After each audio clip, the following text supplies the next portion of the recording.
Les podcasts du Figaro.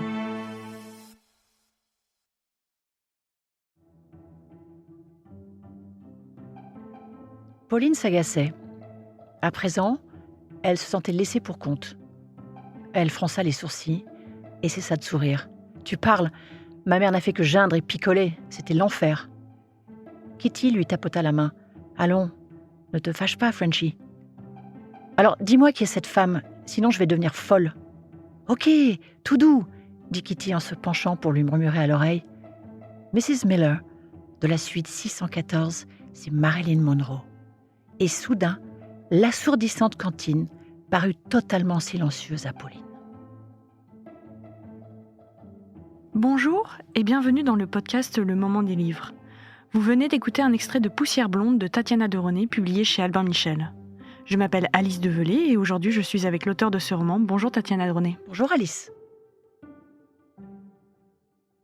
Vous publiez Poussière blonde, un roman sur Marilyn Monroe 2 ans avant sa mort alors qu'elle doit tourner le film des Désaxés. Mais ici, ce n'est pas la légende de papier qui vous intéresse, c'est tout l'inverse. Marilyn est une femme à la peau de lait et aux yeux de sang, l'épouse malheureuse d'Arthur Miller, l'amante éplorée d'Yves Montand, elle est fragile et fatiguée.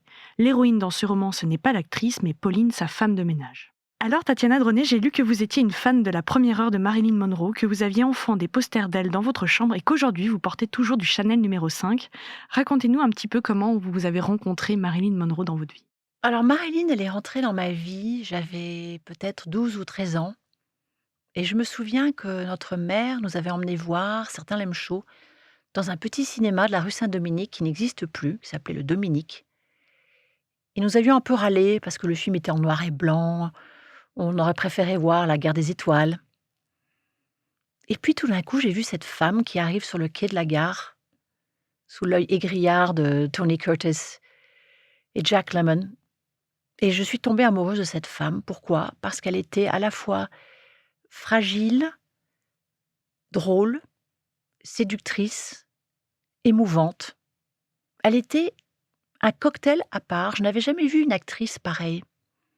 Et donc j'ai commencé à collectionner des posters d'elle. Avec mon premier argent de poche, je suis allée m'acheter le Chanel numéro 5 que je porte encore. Mais je n'avais pas du tout prévu d'écrire sur elle parce que je me disais, qu'est-ce que je vais pouvoir dire de neuf sur Marilyn Monroe ? Il y a un livre par mois qui sort sur elle, il y a un film tous les 6 mois sur elle, donc je n'avais pas du tout prévu d'écrire sur elle. Et un éditeur opiniâtre Gérard de Corsens, pour ne pas le nommer. m'a poursuivi. Il m'avait déjà poursuivi pour que j'écrive sur Daphné du Maurier. Il y a déjà presque 20 ans. Et je suis heureuse d'avoir dit oui parce que ça avait été une expérience d'écriture assez incroyable. Il était revenu à la charge en 2016 avec Marilyn Monroe. Je lui avais dit, mais Gérard, enfin, qu'est-ce que vous voulez que je vous dise de neuf sur elle ? Il avait vraiment été revenu chaque fois. Mais si, je sais que vous avez quelque chose. Et c'est pendant le confinement que j'ai eu l'idée, en fait, d'un portrait en creux, de la voir apparaître comme en filigrane par le regard de quelqu'un d'autre. Et ce quelqu'un d'autre était quelqu'un de parfaitement anonyme, ordinaire. C'est comme ça que j'ai eu l'idée. Revenons un tout petit peu en arrière. Donc, vous disiez que vous aviez vu cette Marilyn Monroe, une actrice qui était rare, que vous n'aviez jamais vue comme ça à l'écran. C'était peut-être une femme que vous vouliez être, que c'était un peu une muse pour vous, c'était un rêve ? Non, je dirais pas ni une muse. Non, je dirais que je l'admirais parce qu'en plus, elle avait des rondeurs. Et moi, j'étais une jeune adolescente assez ronde et très complexée, très mal dans ma peau. Et je trouvais cette femme qui s'affichait avec ses rondeurs féminines. À l'époque, là, je vous parle des années 70. Vous étiez à peine née, Alice. Oui, pas du tout même. Voilà, mais c'était la mode de ces femmes longilines, très maigres, très sportives. Vous voyez ? Et Marilyn ne rentrait pas dans cette case-là. Et moi, elle me rassurait. Elle me touchait. Et puis, bien sûr, il y a tout ce qui concerne sa mort. Le mythe de sa mort. D'ailleurs, personne ne sait vraiment ce qui s'est passé. Et ça alimente le fantasme. Donc, tout le monde a sa version. Tout le monde a sa Marilyn. Ça, c'est la mienne, celle que je présente aujourd'hui. C'est ma Marilyn. C'est comme ça que je la vois. Et ça vous avait pas donné envie de devenir actrice ? Non, franchement. Alors Alors peut-être, là, non. Honnêtement, Pas du tout.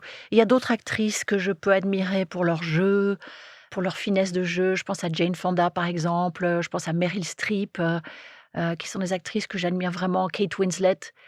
Mais non, je l'ai ja non, écoutez, je vous rassure, j'ai jamais eu envie de devenir, actrice. Quoique, hein, on ne sait jamais. Ouais, c'est encore possible.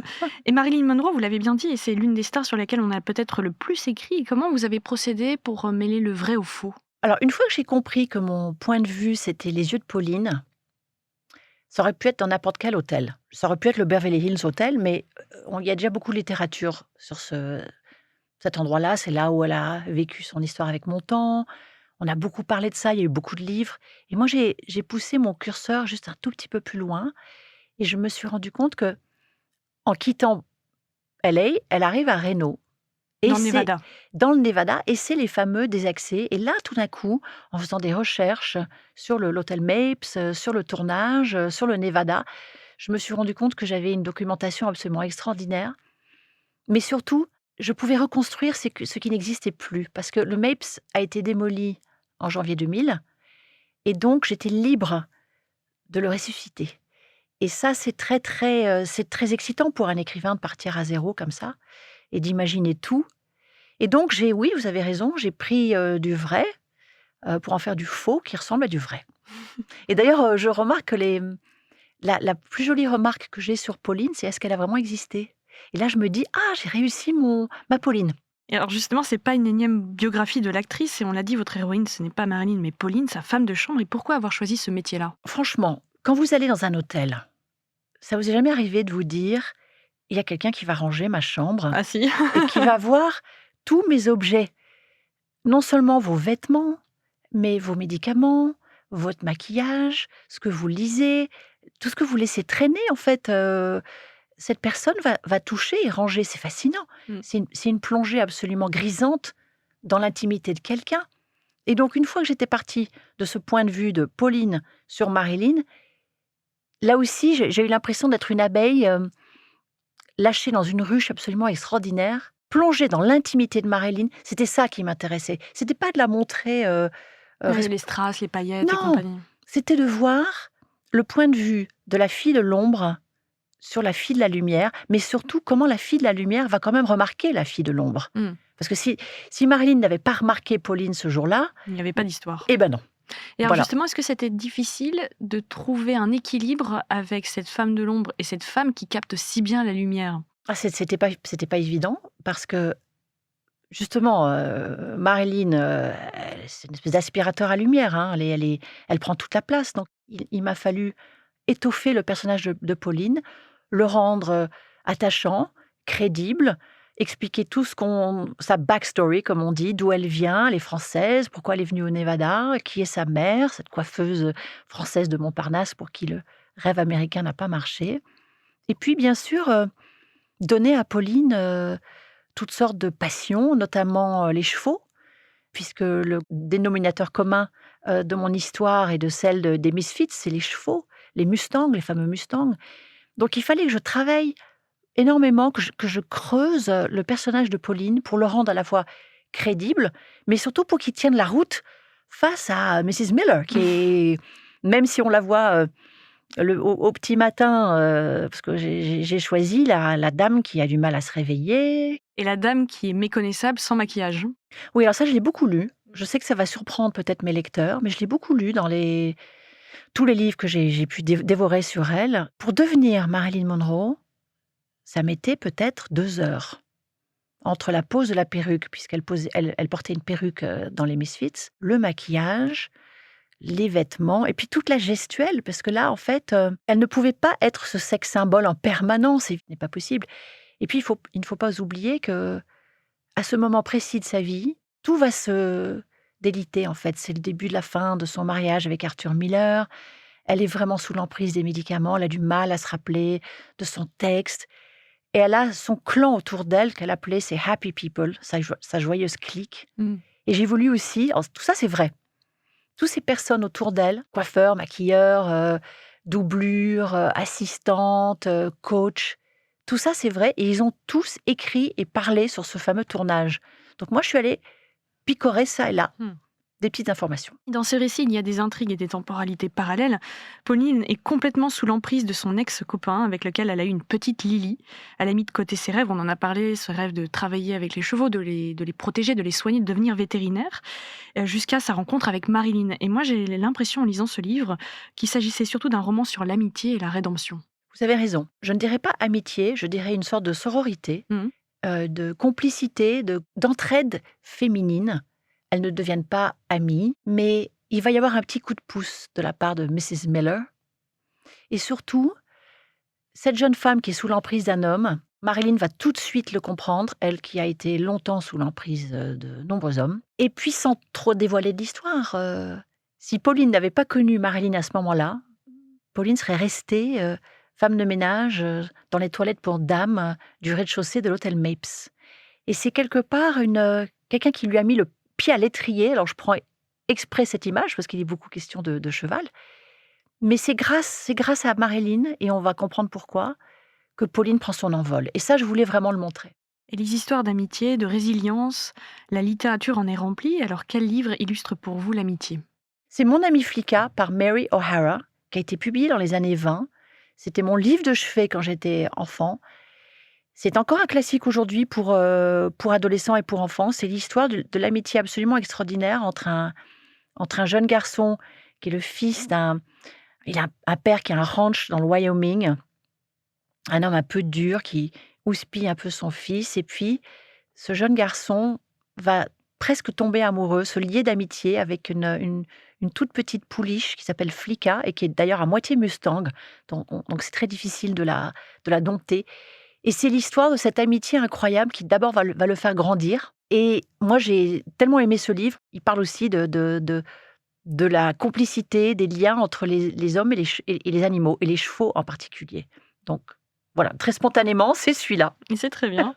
Quel livre vous a fait aimer lire ? Il y en a 2 en particulier, je dirais.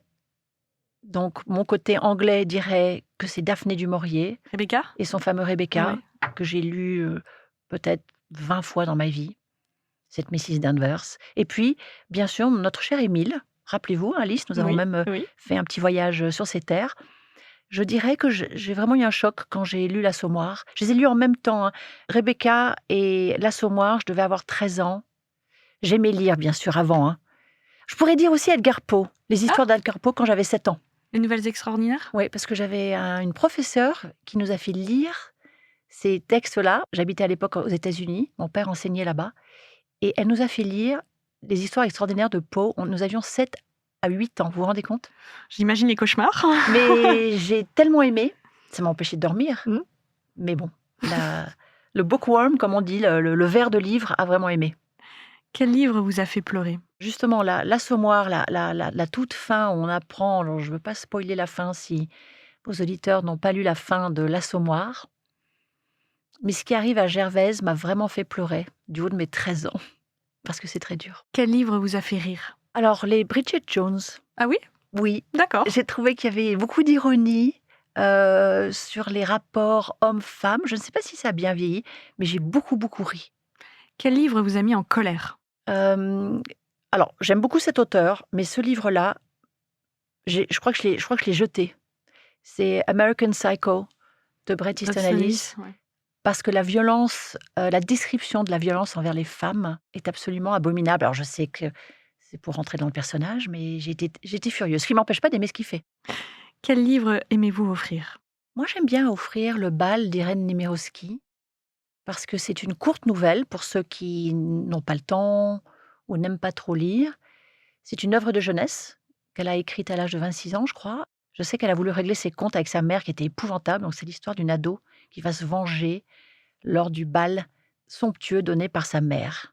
Et c'est absolument jouissif. Je rappelle que vous êtes l'auteur de Poussière blonde, publié chez Albin Michel. Merci Tatiana Dronet. Merci Alice. Merci d'avoir écouté ce podcast. Je m'appelle Alice Develay et je suis journaliste au Figaro littéraire. Vous pouvez retrouver le moment des livres sur Figaro Radio, le site du Figaro et toutes les plateformes d'écoute. Si vous avez aimé cet épisode, n'hésitez pas à vous abonner et à laisser votre avis en commentaire. À bientôt!